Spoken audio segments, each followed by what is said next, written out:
समझ गई। यही कि बाल हनुमान के लुक्का छुपी खेलने का क्या कारण था। उनका उद्देश्य अपने होने वाले माता पिता अंजना और केसरी का मिलन कराना था। मैं ठीक कह रही हूँ ना स्वामी? हाँ प्रिय, ये सारी लीला बाल हनुमान के रूप में भगवान शंकर ने ही की थी।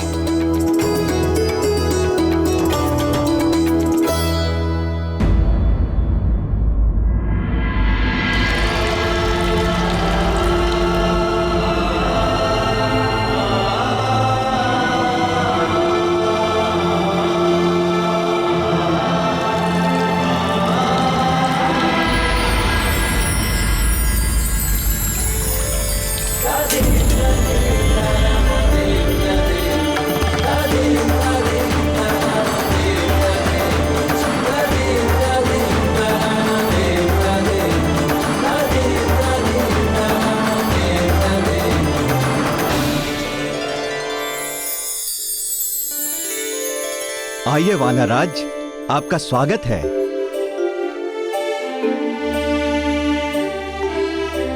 बेटी अंजना,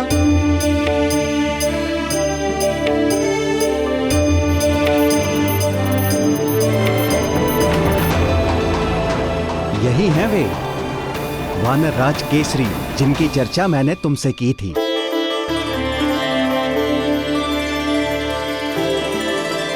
वीरवर, ये वानरराज कुंजर की पुत्री देवी अंजना हैं।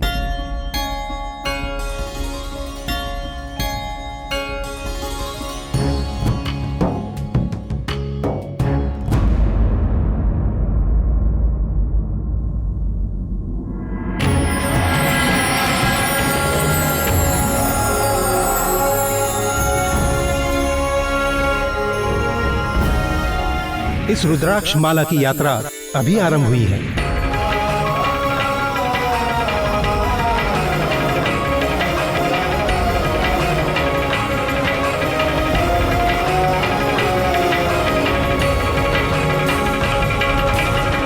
पुंजिक स्थला ने जो माला देवगुरु बृहस्पति को अर्पित की थी, वो केसरी के पास कैसे पहुंच गई? वानर राज केसरी की माता थी वानर सुंदरी ऋक्ष।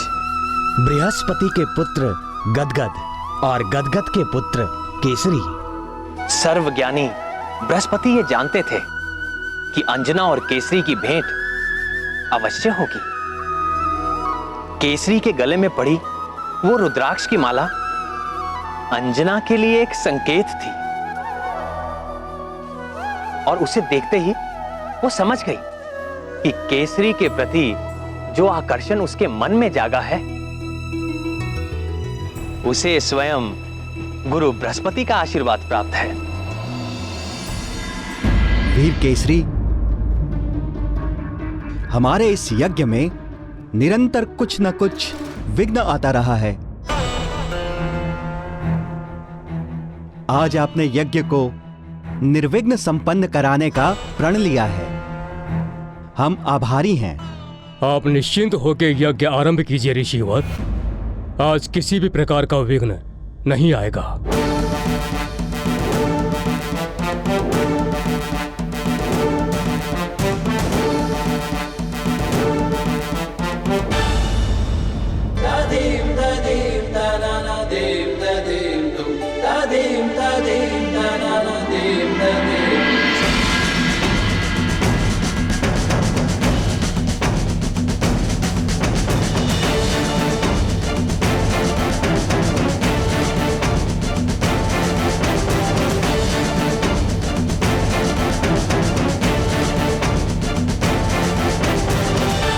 केसरी ने प्रण तो ले लिया था, पर कार्य बड़ा दुष्कर था। रावण के बढ़ते प्रभाव से अनेक प्रकार के पापी और असुरी शक्तियां बलशाली हो गई थी। यज्ञ जब तब आदि करने वालों के ये दुराचारी विशेष शत्रु थे। शंभ साधन भी ऐसा ही एक मायावी राक्षस था, जो सदैव ही मतवाला होकर सबको सताता रहता था। क्योंकि उसे किसी भी शस्त्र से ना मारे जाने का वरदान प्राप्त था। इसी कारण से उसे मारना बहुत कठिन हो गया था।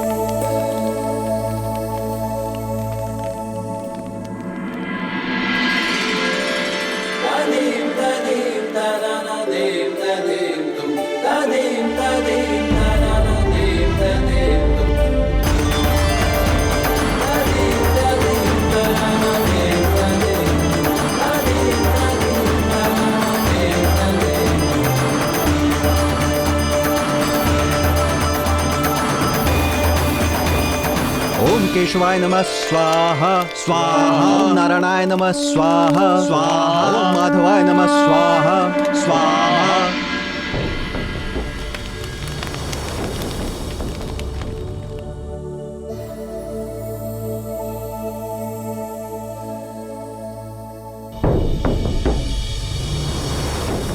हे गौरी शंकर, केसरी के जीवन की रक्षा करना। हे दीनानाथ, वह राक्षस बड़ा ही दुष्ट है। कुछ ऐसा करे कि वो यहां कभी ना आ सके।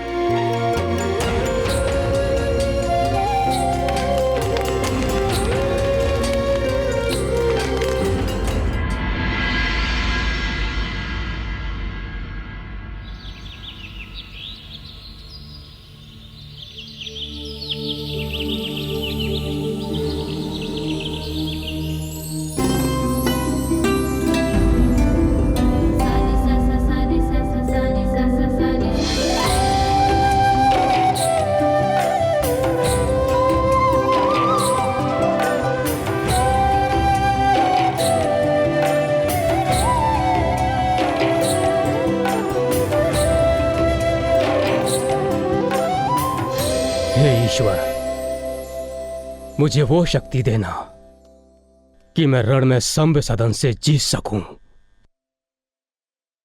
और सुंदरी अंजना का हृदय भी जीत सकूं।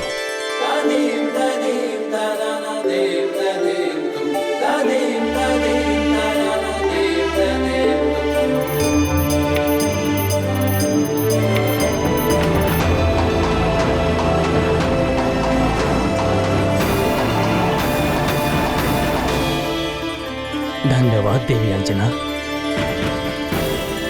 बड़ी सहजता से आपने मेरे संध्या वंदन के समय यज्ञ की रक्षा का दायित्व ले लिया। आपकी सुंदरता के समान आपका साहस भी अतुलनीय है।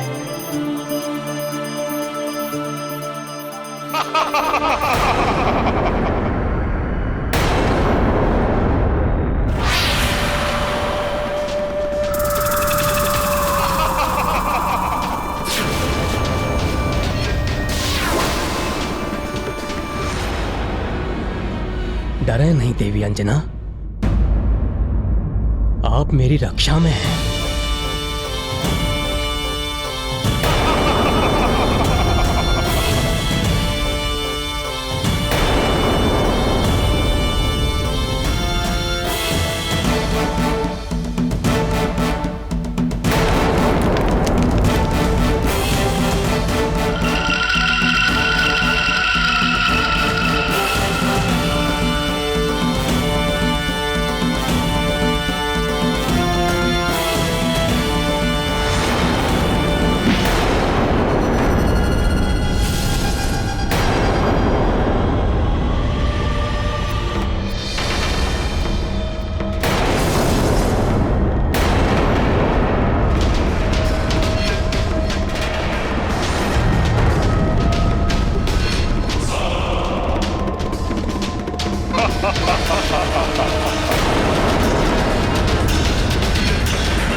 रक्षा कीजिए।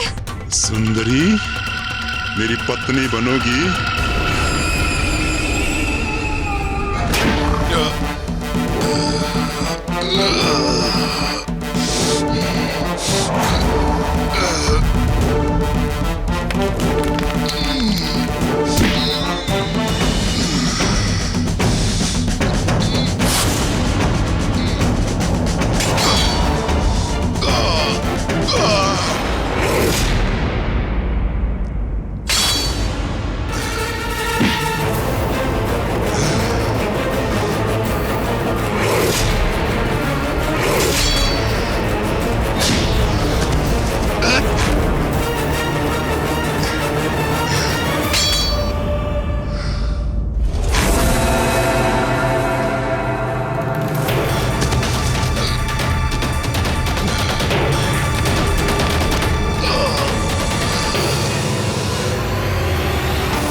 मुझे बचाइए।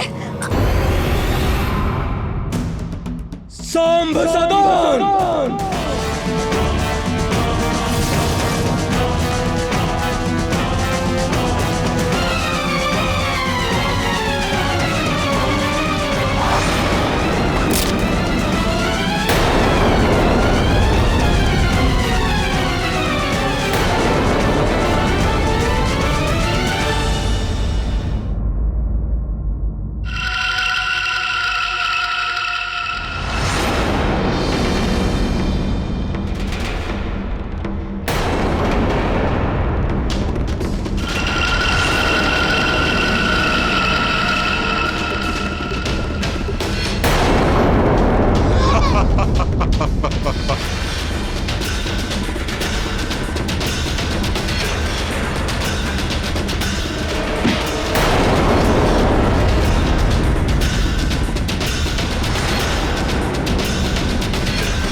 माधवाय नमः स्वाहा स्वाहा। ओम केशवाय नमः स्वाहा स्वाहा। ओम नारायणाय नमः स्वाहा स्वाहा। ओम माधवाय नमः स्वाहा स्वाहा।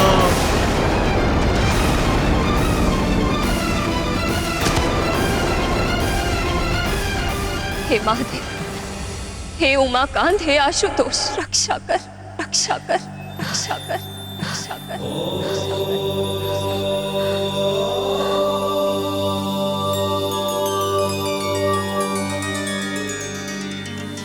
ध्यान से सुनो अंजना,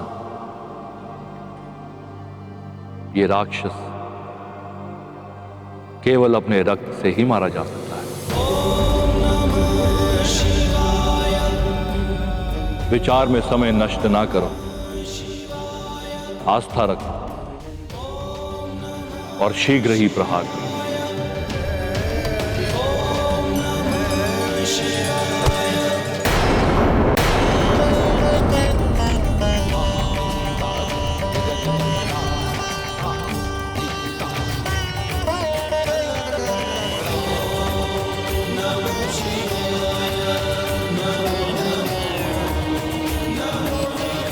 वानरराज,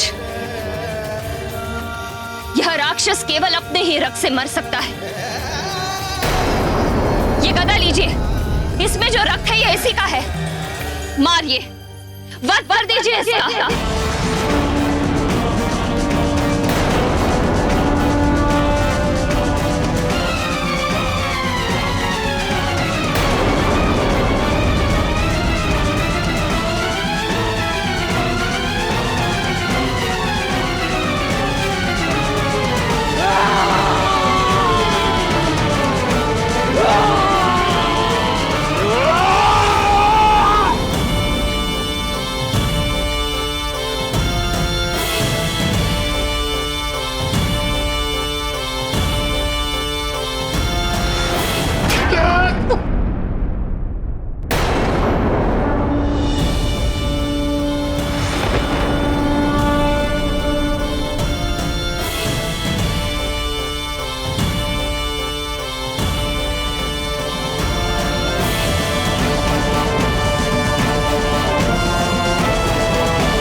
हे त्रिशूल पाणी शिव शंकर गंगाधर, आप सदा अपने भक्तों की रक्षा करते हैं प्रभु। मैं बार बार आपको नमन करती हूँ।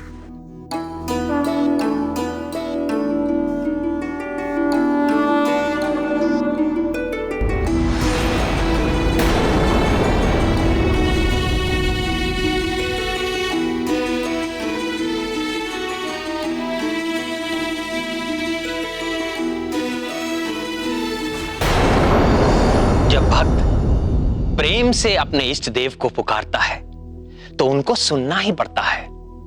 और यदि इष्ट देव स्वयं भगवान भोलेनाथ हो तो कहना ही क्या।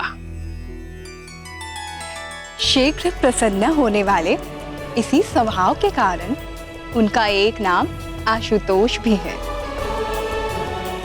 केसरी के प्रति अंजना के इस प्रेम के सूत्रधार भी तो भगवान भोलेनाथ ही थे।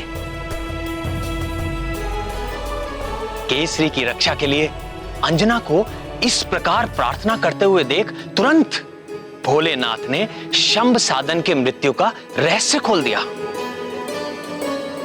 तो फिर इस घटना के बाद से तो केसरी अंजना से और अधिक प्रेम करने लगे होंगे। निस्संदेह आप ही की तरह वो भी अपने प्रेम को पाने के लिए अधीर होने लगे प्रिय। ऋषि पनग अंजना और केसरी के प्रेम के साक्षी थे। उन्होंने अंजना के पिता वानर राज कुंजर के आगे उनके विवाह का प्रस्ताव रखा और फिर शुभ मुहूर्त में वैदिक रीति से केसरी ने अंजना का पाणी ग्रहण किया और मंगल ध्वनियों के बीच सारे लोग आनंद, उत्सव और उल्लास में डूब गए।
तुम्हारी मांग की सिंदूरी छटा, घटाओं से केश, दूध सा मुखड़ा, ऐसा लगता है आकाश में संध्या की लाली छा गई है और पूर्ण चंद्रमा भी उदय हो गया है। तुमको पाकर मेरे सारे स्वप्न पूरे हो गए, मैं संपूर्ण हो गया प्रिय। मेरे सिंदूर ने आज आपका मन हरा है प्राणनाथ, किंतु आपने तो पहली दृष्टि में ही मेरे मन का हरण कर लिया था और मैं जान गई थी कि आप ही मेरे सब कुछ हैं। वो कैसे प्रिय?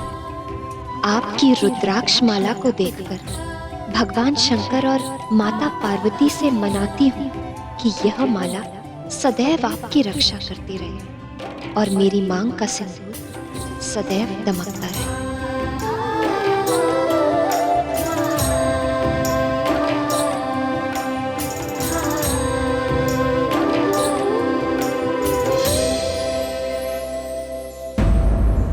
सिंदूर की सुंदरता अपने स्थान पर, किंतु उसका वास्तविक महत्व तो नारी ही जानती है। ये बात पूरी तरह सत्य नहीं है प्रिय। क्यों? जिसने कभी सिंदूर लगाया ही ना हो, वो भला प्रेम की उस गहरी भावना को कैसे समझेगा जो सिंदूर के साथ जुड़ी है? उचित है, पर जिसने लगाया हो वो पुरुष तो समझ ही सकता है।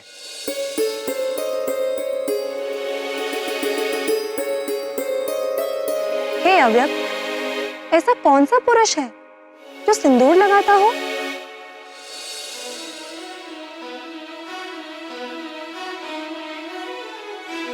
राम भक्त हनुमान। हनुमान जी और सिंदूर, ये कैसी पहेली है नाथ?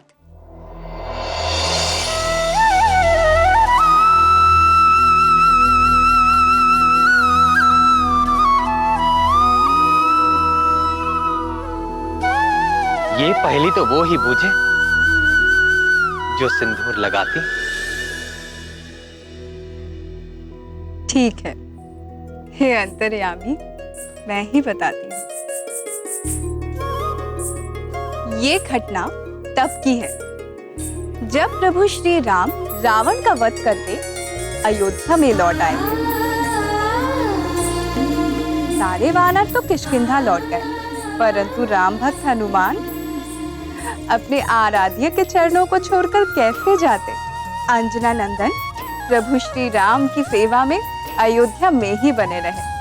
एक बार मंगलवार के दिन जब हनुमान जी राजसभा में पहुंचे तो सभी लोग उनको देखकर चौंक पड़े। क्यों? हनुमान ने अपनी पूरी देह पर मुख से लेकर पैरों तक सिंदूर का लेप लगा रखा था।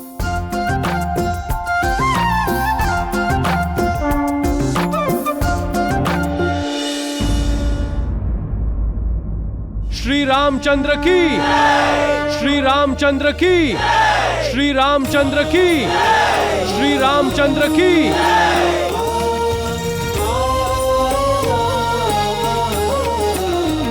सभी सभासद तो उपस्थित हैं, किंतु पवन पुत्र हनुमान कहीं दिख नहीं रहे। जय श्री राम। जय राम भक्त हनुमान, जय राम भक्त हनुमान, जय राम भक्त हनुमान। हनुमान की भक्ति निराली, सिंदूर से सब देह रंग डाली।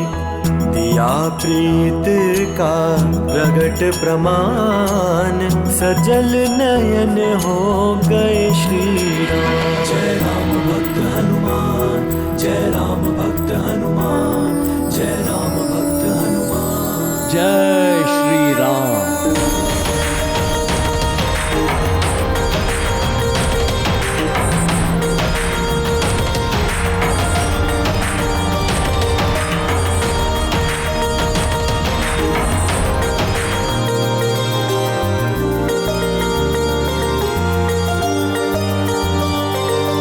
ये क्या महाबली, आज ये कैसा स्वरूप धारण किया है आपने? आपकी प्रसन्नता के लिए प्रभु। मेरी प्रसन्नता के लिए? आपसे ये किसने कहा कि मैं किसी विशेष रूप से प्रसन्न होता हूं, और वो भी इस रूप से? ये ज्ञान तो मुझे स्वयं माता सीता से मिला है प्रभु। जानकी से? जानकी ने आपसे ऐसा क्यों कहा और कब कहा? आज प्रातःकाल संध्या वंदन के पश्चात जब मैं माता सीता से प्रसाद पाने गया।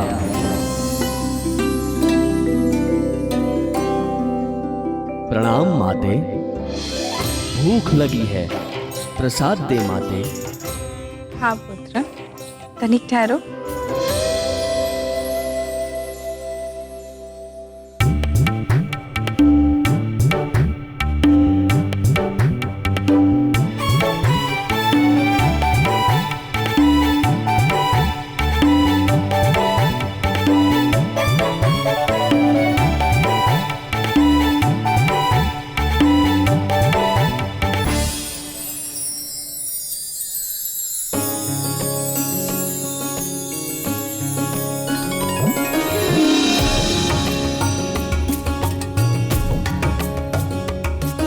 माते, एक प्रश्न पूछूं? महाज्ञानी हनुमान हमसे कुछ जानना चाहते हैं। अवश्य पूछिए अंजना नंदन। माते, इस दिव्या के ना खुलने से आप इतनी व्याकुल हो गईं और मिलते ही सदा की भांति प्रसन्न हो गईं माते।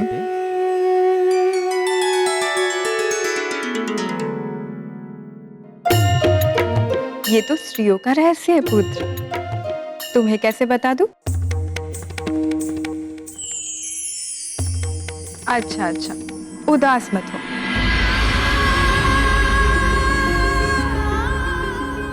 देखो, इसे सिंदूर कहते हैं आंजने। इससे क्या होता है माते? क्या होता है?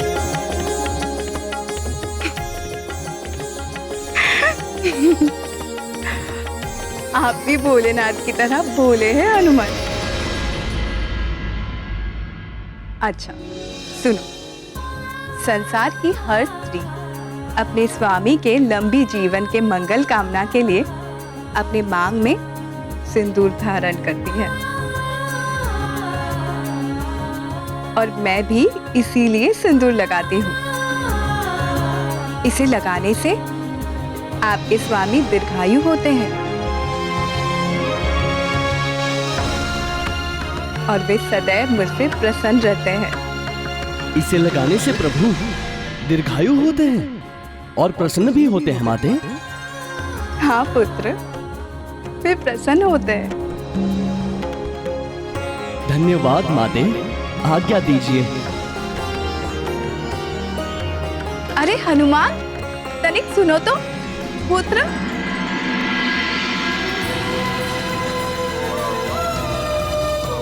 श्री राम जय जय राम, श्री राम जय जय राम।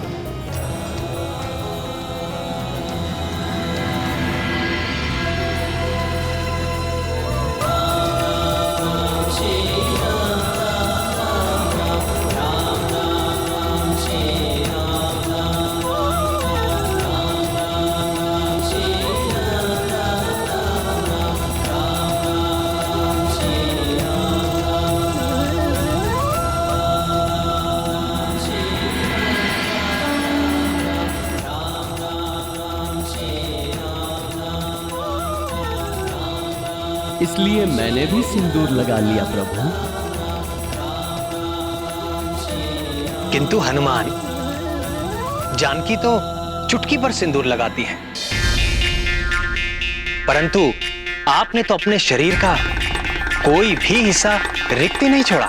मैंने सोचा प्रभु, केवल चुटकी भर सिंदूर लगाने से आप दीर्घायु हो जाते हैं, तो यदि मैं संपूर्ण देह पे सिंदूर लगा लूं तो आप चिरंजीवी हो जाएंगे और पृथ्वी छोड़ के कभी भी अपने धाम नहीं जाएंगे प्रभु। सदैव हम भक्तों के पास ही रहेंगे प्रभु।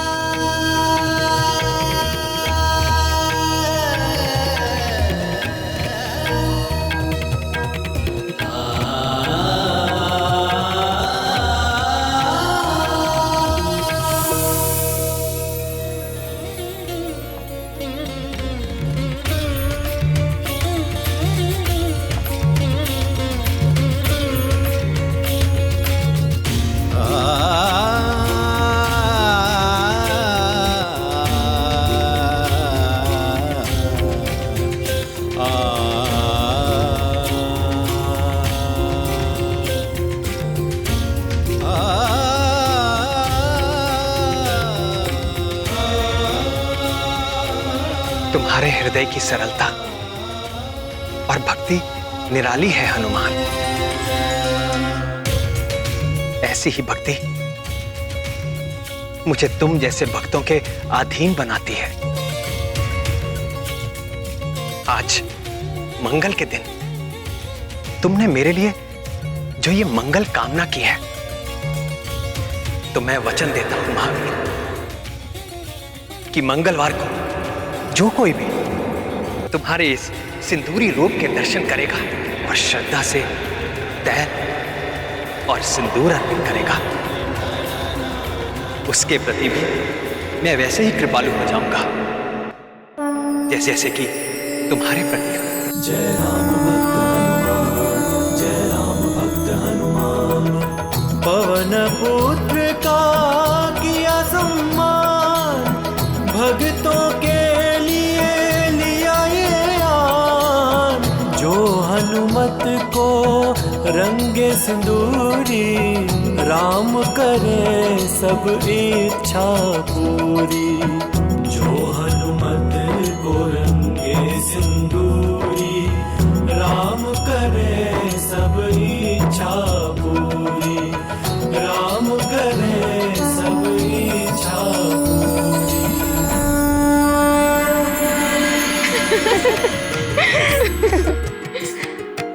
तो ये है सिंदूर का महत्व, जिसे स्त्रियां ही नहीं हनुमान भी जानते हैं। एक और महत्व की बात थी जो मैंने हनुमान से कही थी, अर्थात जानकी ने कही थी। वो क्या? यही कि विवाहित स्त्री के मांग का सिंदूर प्रतीक है कि वो अपने स्वामी के प्रति अनन्य भाव से समर्पित है। हनुमान ने भी सिंदूर लगाकर प्रभु के प्रति अपनी अनन्य भक्ति को भी सिद्ध किया। सत्य है, पवन पुत्र हनुमान के लिए न तो कोई और दूसरा देवता है और न ही प्रभु का कोई दूसरा रूप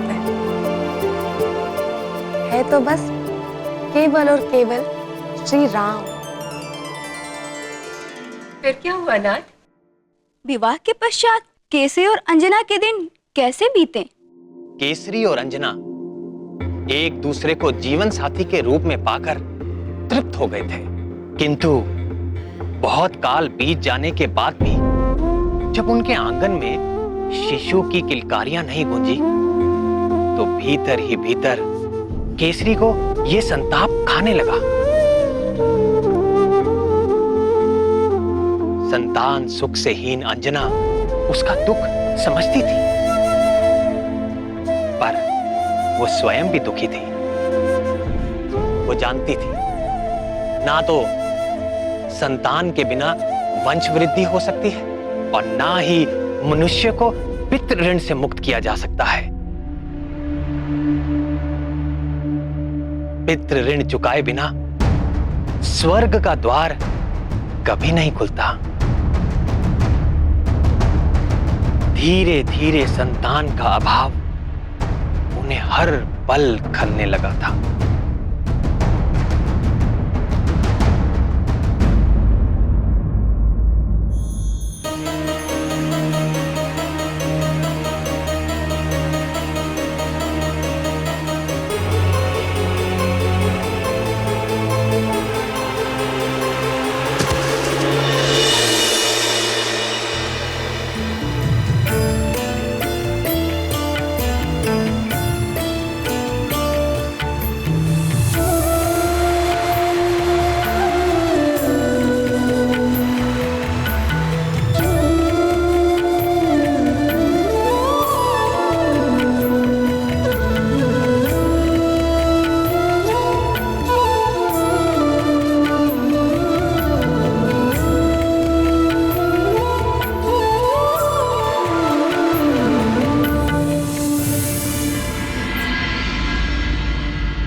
किंतु हे घनश्याम, अंजना को तो देवगुरु से पुत्रवती होने का आशीर्वाद मिला था, उसी कारण उन्हें पृथ्वी पर जन्म लेना पड़ा। तो फिर उन्हें संतान न होने का क्या कारण था?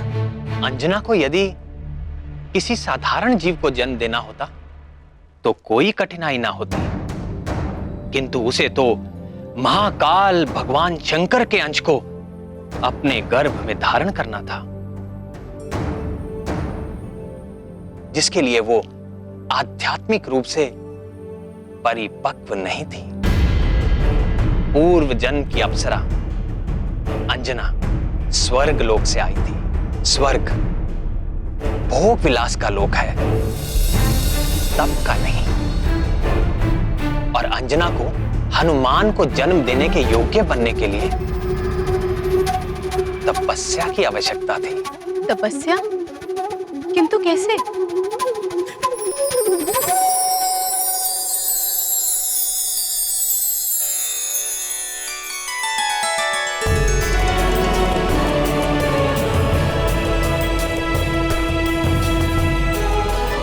किंतु कैसे?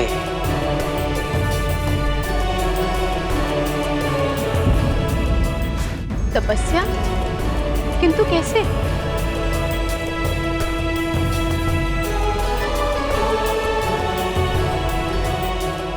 किंतु कैसे? यही बात तो केसरी और अंजना भी जानना चाहते थे कि वो संतान पाने के लिए क्या करें, कैसे करें। संतान की अभिलाषा से अनेक लौकिक उपाय किए, किंतु कोई लाभ ना हुआ। तब उन्होंने अपनी समस्या के अलौकिक समाधान को जानने के लिए ऋषि मतंग की शरण ली।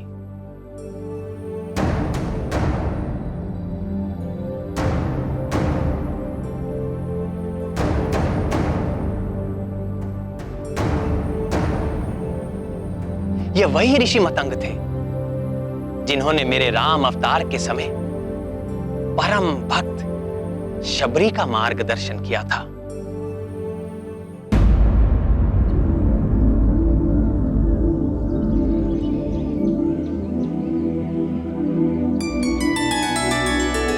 संतान प्राप्ति अस्तु। हम जानना चाहते हैं कि हमें यह सौभाग्य कब प्राप्त होगा। भगवान भोले शंकर को प्रसन्न करने के लिए अंजना को 12 वर्षों तक कठिन तपस्या करनी होगी।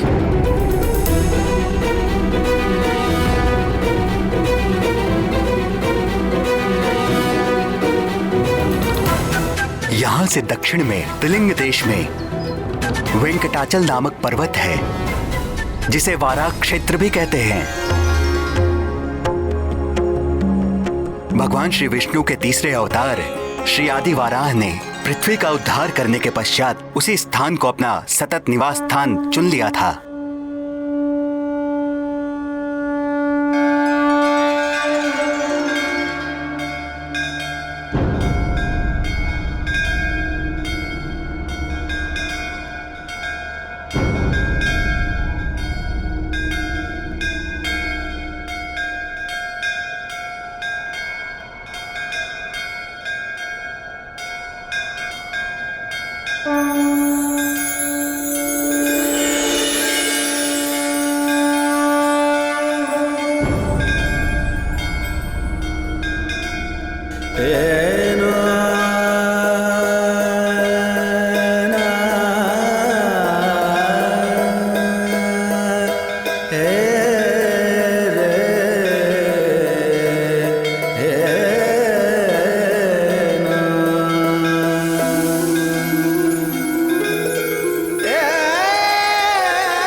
कल्याण वस्तु।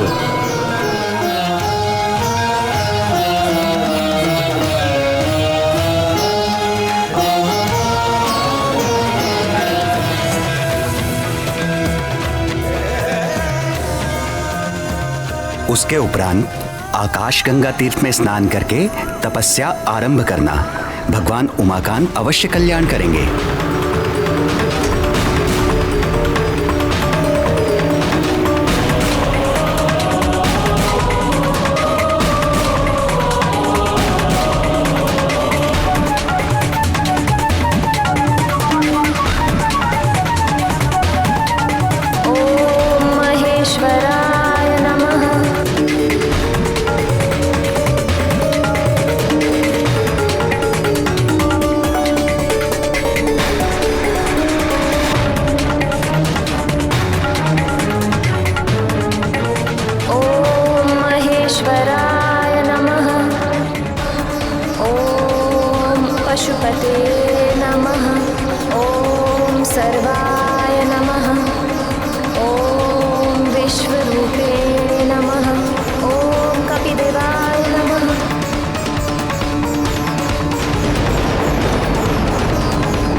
शिवाय। ओम नमः शिवाय।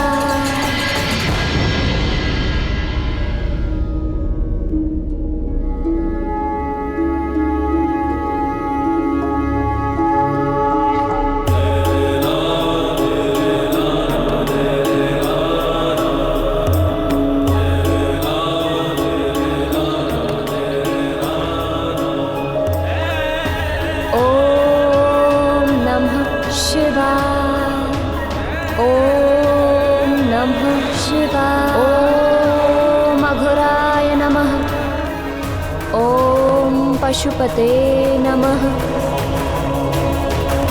ओम नमः शिवाय। ओम नमः शिवाय।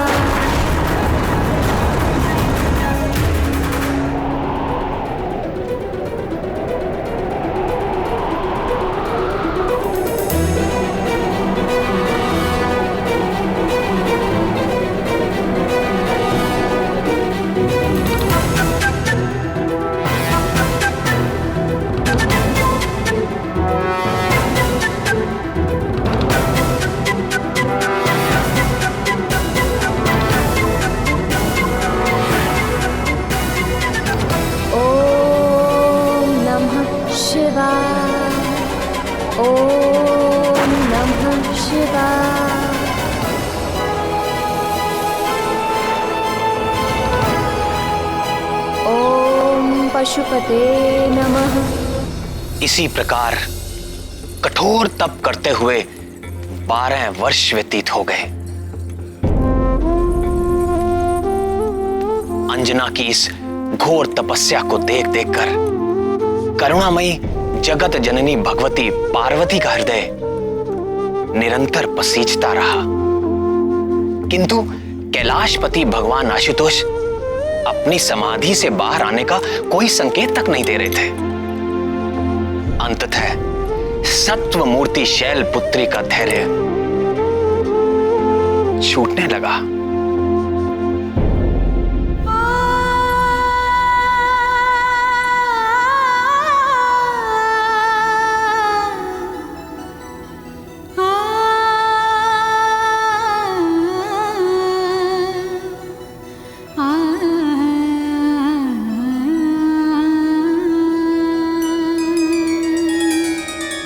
हे शशि शेखर, आंखें खोलिए। अंजना के तप से समस्त लोग कंपित हो उठे हैं। हे दीनानाथ, आप तो आशुतोष हैं, अपने भक्तों पर शीघ्र प्रसन्न हो जाते हैं। फिर अंजना के घोर तपस्या को तो 12 वर्ष बीत चुके हैं प्रभु, आप कब प्रसन्न होंगे? उस दीन के प्राण संकट में है दीन बंधु, दया कीजिए। आपके अंश का अवतार काल भी निकट आ पहुंचा है। आंखें खोलिए स्वामी और उसे उसकी तपस्या का फल दीजिए। आंखें खोलिए स्वामी और उसे उसकी तपस्या का फल दीजिए।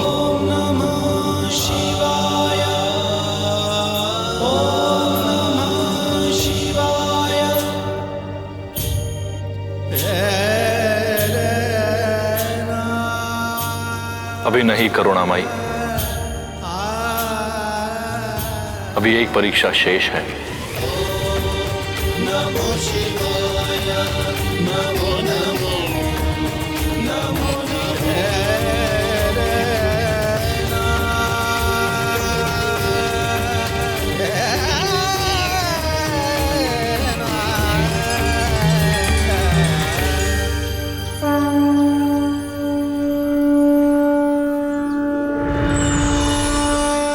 अंजना, तुम्हारा कल्याण हो पुत्री। तुम्हारी तपस्या पूर्ण हुई। आंखें खोलो पुत्री।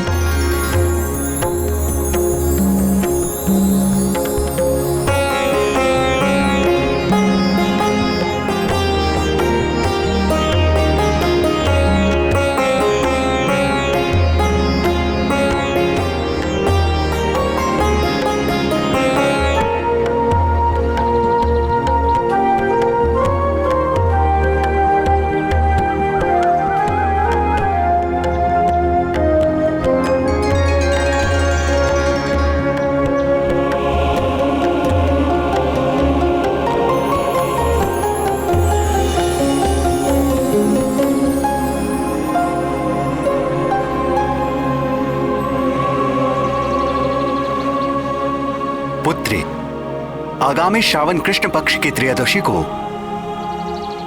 देवाधिदेव महादेव साक्षात तुम्हें दर्शन देंगे और आशीर्वाद प्राप्त होगा। उनके स्वागत का प्रबंध करो पुत्री, और ध्यान रहे पुत्री, भगवान भोले शंकर के सत्कार में कोई त्रुटि ना होने पाए।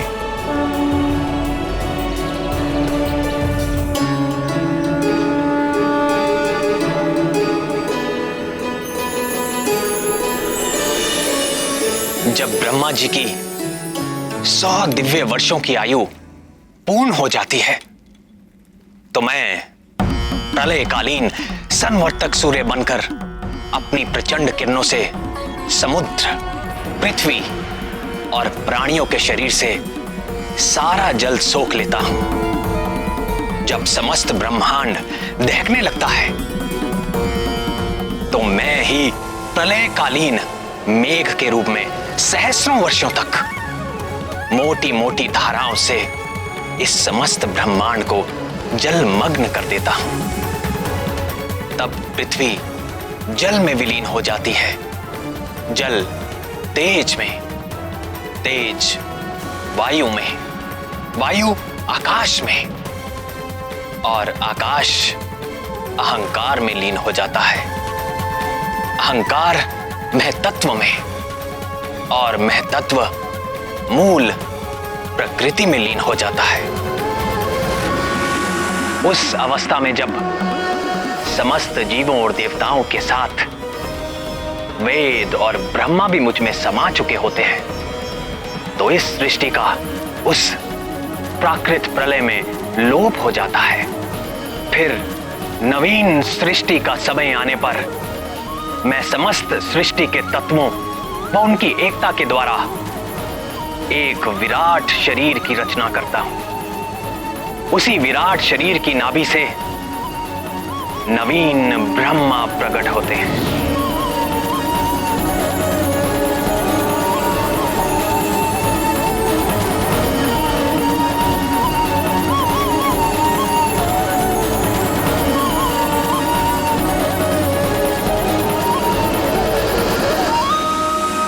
अगली प्राकृत सृष्टि के आरंभ में प्रिय हनुमान ब्रह्मा बनकर अपने इस जन्म में अर्जित ज्ञान, विज्ञान और मेरी प्रेरणा के आधार पर वेदों व पुराणों को धारण करेंगे।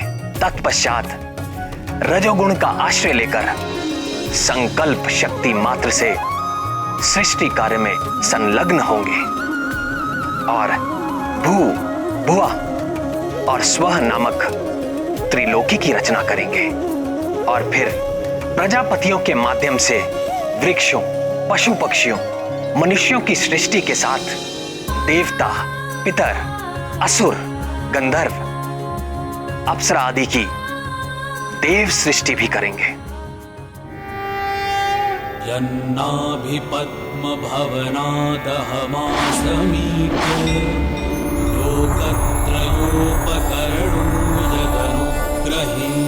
तस्मै नमस्त उदरस्त भवाय योग। अपने आराध्य श्री राम के गुणगान और उनकी सेवा के अतिरिक्त महाबली हनुमान के हृदय में और कोई अभिलाषा नहीं। उनके लिए सारा संसार सिया राममय है। वो चुटकी बजाकर अपने प्रभु की उबासी दूर भगाएं या ब्रह्मा होकर सृष्टि करें, सब कुछ उनके लिए राम काज ही है।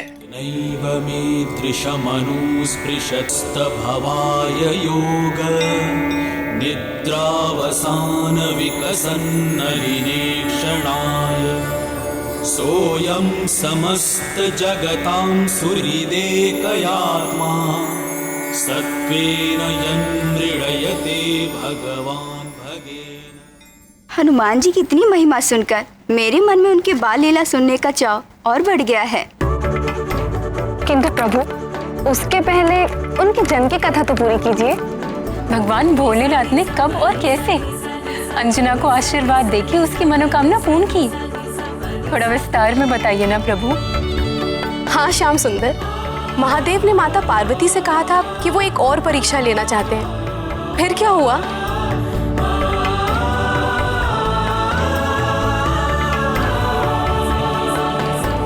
अंजना और केसरी को कहां ये ज्ञात था?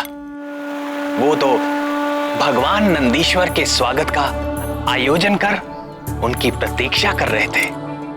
अंततः श्रावण कृष्ण पक्ष की त्रयोदशी का मंगलकारी दिन आ ही गया।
प्रातः से संध्या हो गई, किंतु भोलेनाथ अभी तक नहीं आए।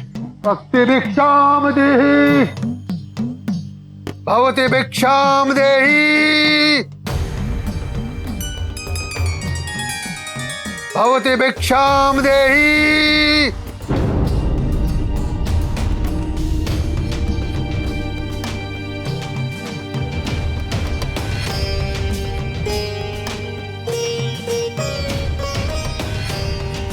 भवति भिक्षाम देहि।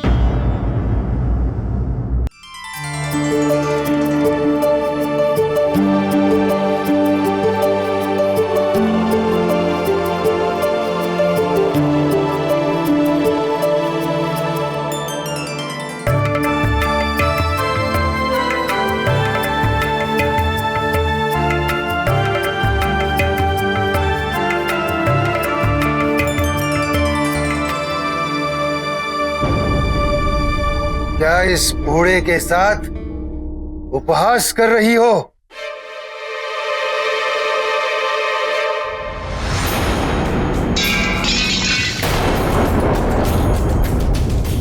तेरे आधे दांत टूट चुके हैं, आधे दांत सड़ चुके हैं। मुझे रसीले पकवान खिलाओ। रसीले पकवान? ऐसे अनजान बनने का नाटक मत करो।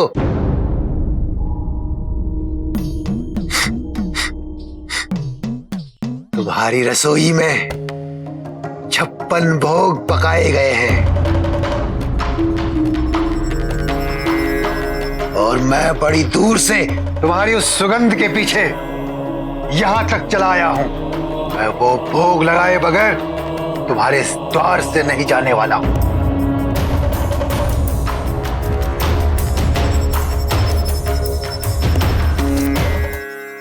क्षमा करें बाबा, आज हमारे घर में एक विशेष अतिथि आने वाले हैं और ये सारा आयोजन उनके स्वागत के लिए किया है। तुम कह रहे हो कि मैं अतिथि नहीं हूं?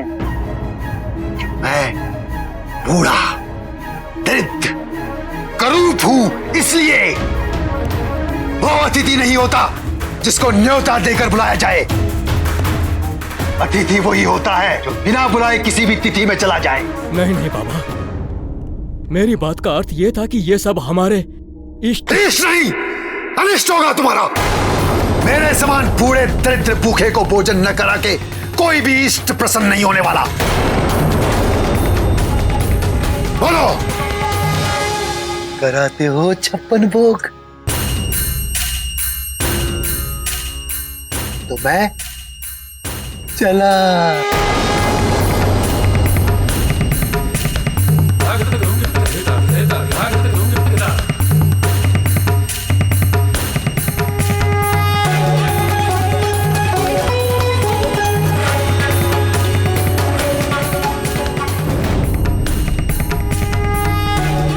इनके जाने से कहीं कोई अनर्थ ना हो जाए। और फिर बाबा ठीक ही तो कह रहे हैं, है तो ये अतिथि और अतिथि देवो भव। जो भी हो, हमें इन्हें प्रसन्न करके यहाँ से भेजना चाहिए। रुकिए बाबा।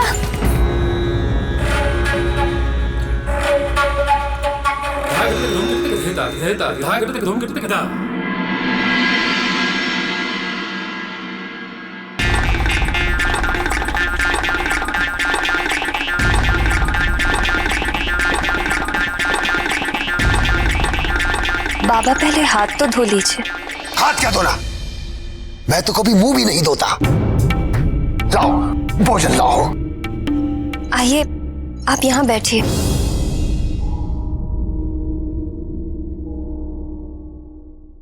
नहीं, मैं तो यहां बैठ जाऊंगा। किंतु बाबा, यह आसन तो हमारे इष्ट भगवान शंकर जी के लिए है। मैं कुछ नहीं जानता, मैं तो यहीं बैठूंगा।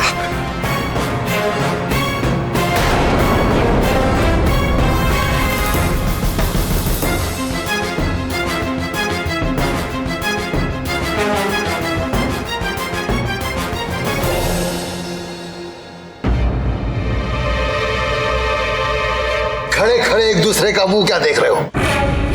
लाओ मेरे लिए भोजन परोसो।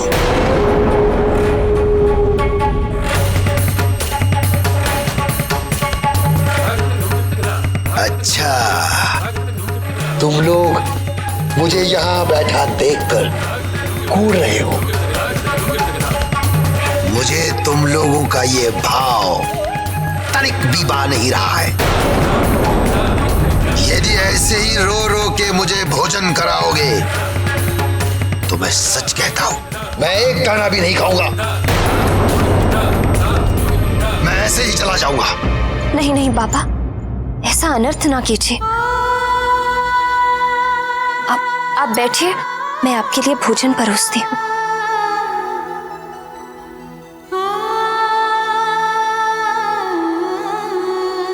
रुको। अब क्या हुआ बाबा? मुझे हाथ धोने की शिक्षा दे रही थी और स्वयं बिना हाथ धोए ही मेरा भोजन परोस रही हो। किंतु बाबा, मेरे हाथ तो शुद्ध हैं। और फिर आपने ही तो कहा। तेरा मेरा क्या मेल है? मैं तो भिखारी हूं, तू तो गृहस्थन है। तुझे तो शुद्ध अशुद्ध का विचार करना चाहिए। जाओ मेरे हाथ धो कर लाओ।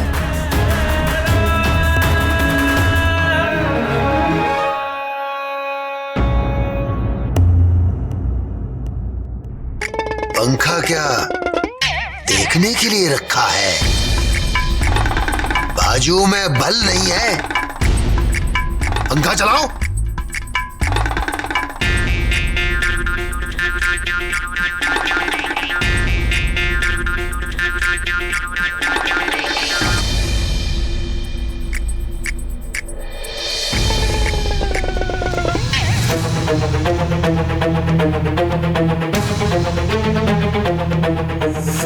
बाबा, भोजन प्रारंभ।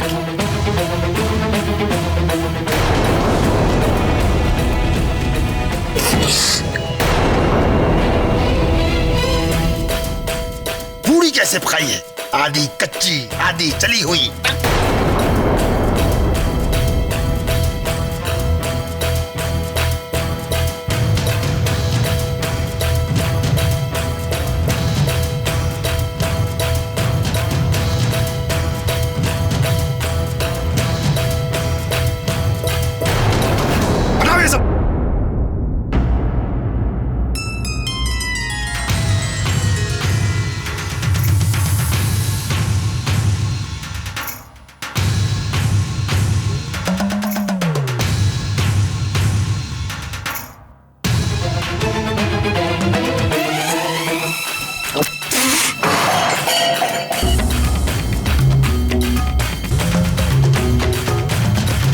बड़ी आशा से तुम्हारे द्वार पे आया था कि बरसों पश्चात एक अच्छा भोजन करने को मिलेगा। तुम दोनों ने गुड़ गोबर कर दिया।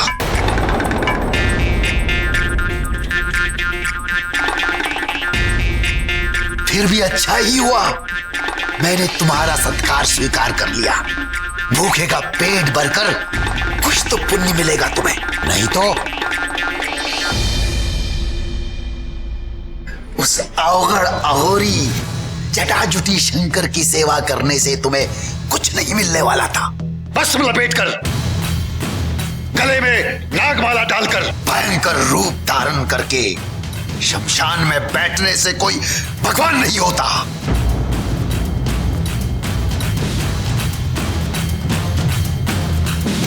अरे वो तो लोगों को डरा धमकाकर भगवान बन बैठा है, इष्ट बनाना ही है। इससे पूछो, मैं तुम्हें बताता हूं कौन सा भगवान तुम्हारा भला कर सकते हैं। बस कीजिए बाबा।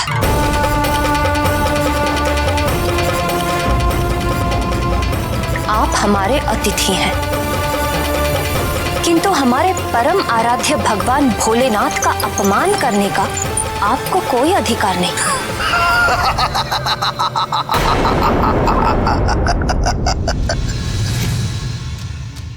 इसमें अपमान क्या है बालिके?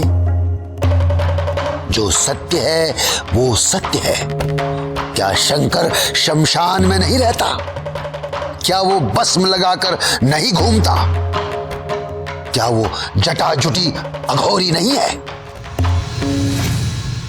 हाँ, रहते हैं वो शमशान में। हाँ, लगाते हैं भस्म, किंतु जहां अपने भी साथ छोड़ देते हैं उस शमशान में रहकर वो जीवों को शरण देते हैं और भस्म लगाते हैं उन्हें जीवन की व्यर्थता का उपदेश देने के लिए। और जिन जटाओं का आप इतना अपमान कर रहे हैं, ये मत भूलिए कि उन्हीं जटाओं में मां गंगे भी निवास करती हैं। उन्हीं जटाओं की महिमा है कि मां गंगा समस्त जीवों के लिए कल्याणकारी रूप में रहती हैं। नहीं तो जिस प्रचंड वेग से वे स्वर्ग से उतरी थी, यदि भगवान जटाशंकर ने उन्हें अपनी जटाओं में ना घेरा होता तो वे अपने वेग से सब कुछ बहाकर नष्ट कर देती। और अघोरी, अघोरी का अर्थ समझते हैं आप? घोर का अर्थ होता है क्रूर, और अघोर अर्थात जिसमें कोई क्रूरता ना हो, जो घोर पापियों के प्रति भी करुणा की दृष्टि से देखते हैं। ऐसे हैं मेरे भगवान भोले शंकर।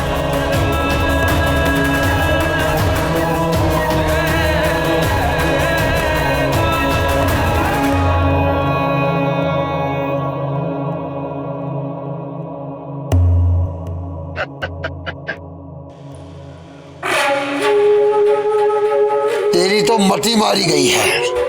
वो भूतनाथ नागधिराज वो विशेला है, विशेला। अभी तो नागू का साथी है। आपको विशैले समझ आते हैं? तो हाँ, मेरे भगवान भुजंग भूषण विशैले हैं, क्योंकि अमृत मंथन के समय जो कालकूट विष निकला था, जिसे देखते ही सब देवता हाहाकार करते भाग खड़े हुए थे, उस भयंकर कालकूट विष को अपने कंठ में धारण करके मेरे भगवान नीलकंठ देवताओं को अमृत देने वाले हैं। अरे वो तो इतने शांत, अहिंसक और परोपकारी हैं कि नाग जैसे विषैले जीव भी उनके पास आकर अपना डसने का स्वभाव भूल जाते हैं। तुम्हारे जैसे अंधभक्त। बस, अब यदि आपने मेरे भगवान भोले शंकर के विरुद्ध एक शब्द भी बोला तो क्या करोगी अंजना?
अपनी परीक्षा में सफल हुई पुत्री अंजना। मैं तुम्हारी भक्ति और तपस्या से अति प्रसन्न। तुम्हारी मनोकामना पूर्ण होने का समय आ गया है। शीघ्र ही वायुदेव के द्वारा तुम्हें मेरा प्रसाद प्राप्त होगा।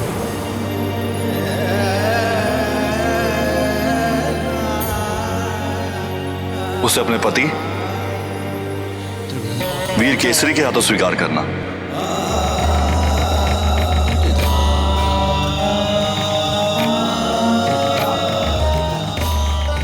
तुम्हारा होने वाला पुत्र समस्त संसार में अपने बल और पराक्रम के कारण विख्यात होगा। परम भक्त होगा और परम ज्ञानी भी। कल्याण हो।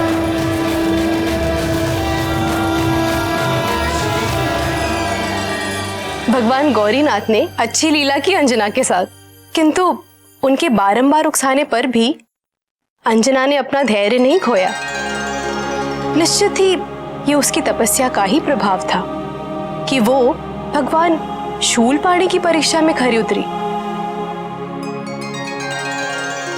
वेदों में गृहस्थ के लिए 5 प्रकार के जिन नित्य यज्ञों का विधान है, उसमें ब्रह्म यज्ञ, देव यज्ञ, पितृयज्ञ और भूत यज्ञ के साथ अतिथि सत्कार रूपी मनुष्य यज्ञ भी प्रतिदिन करने का आदेश दिया गया है। जिस द्वार से अतिथि असंतुष्ट होकर जाता है, उस घर में समृद्धि नहीं रहती, और जहां सम्मान के साथ अतिथि की तृप्ति की जाती है, वहां सुख संपत्ति का वास सदा बना रहता है। और जो ये जानते हैं, वो अंजना के समान अतिथि सत्कार में कोई चूक नहीं करते। हर प्राणी के द्वार पर उसके भगवान अतिथि रूप में एक बार अवश्य जाते हैं, और उचित सम्मान होने पर उस घर की 7 पीढ़ियां दरिद्रता का मुख नहीं देखती। तो फिर महादेव ने वायुदेव से कैसा प्रसाद भिजवाया? हे पवन देव, हम आपका आह्वान करते हैं सृष्टि कल्याण के प्रायोजन के लिए आप अपना सहयोग दें और हमारे सम्मुख प्रकट हो।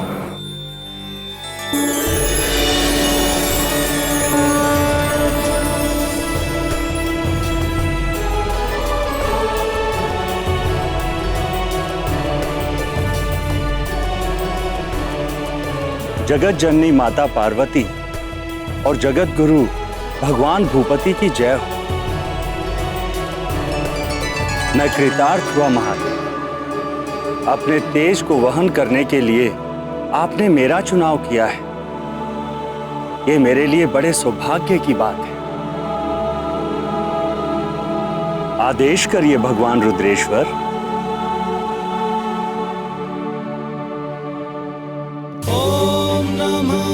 शिवाय ओम नमः शिवाय ओम नमः शिवाय ओम नमः शिवाय।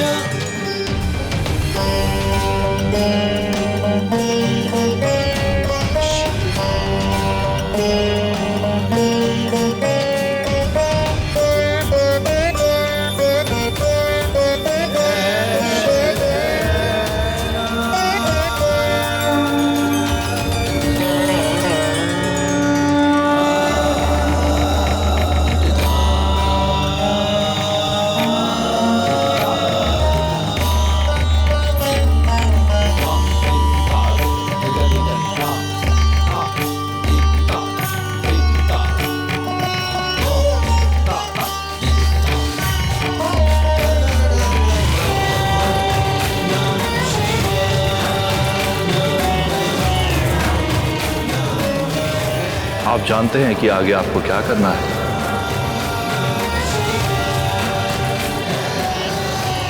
कल्याण।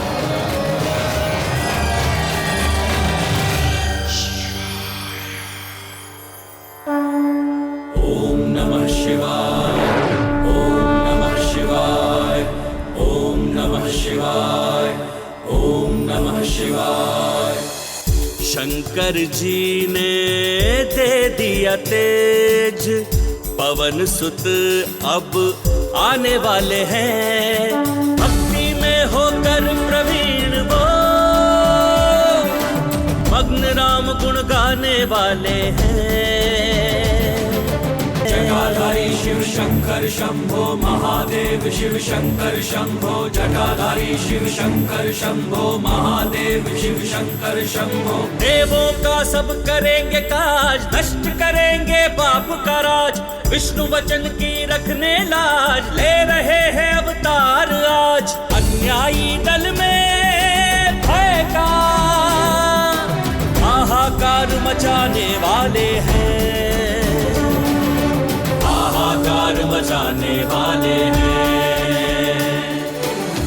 शंकर जी ने दे दिया तेज, पवन सुत अब आने वाले हैं।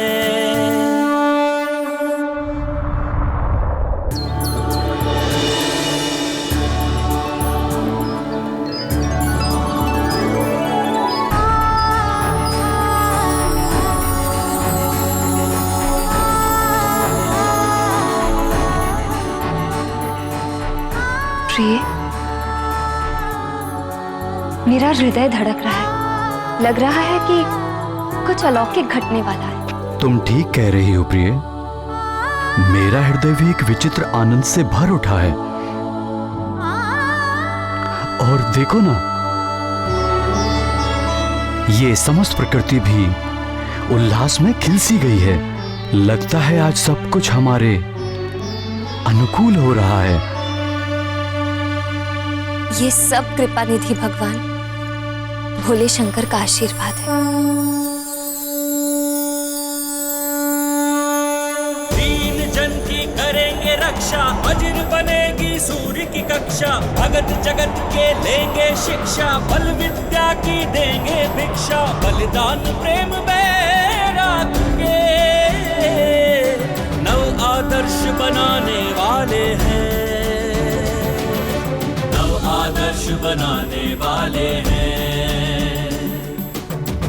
शंकर जी ने दे दिया तेज। देवी अंजना, वनराज केसरी, मैं पवन देव हूँ। भूत भावन भगवान शंकर और माता भवानी का संदेश लेकर आपके पास आया हूँ।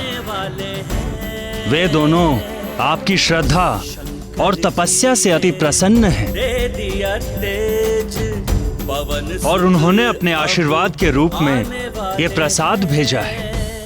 ओम नमः शिवाय। हे वानर राज, देवी अंजना के लिए इस फल को आप ग्रहण करें। ओम नमः शिवाय, ओम नमः शिवाय, ओम नमः शिवाय, ओम नमः शिवाय, ओम नमः शिवाय, ओम नमः शिवाय।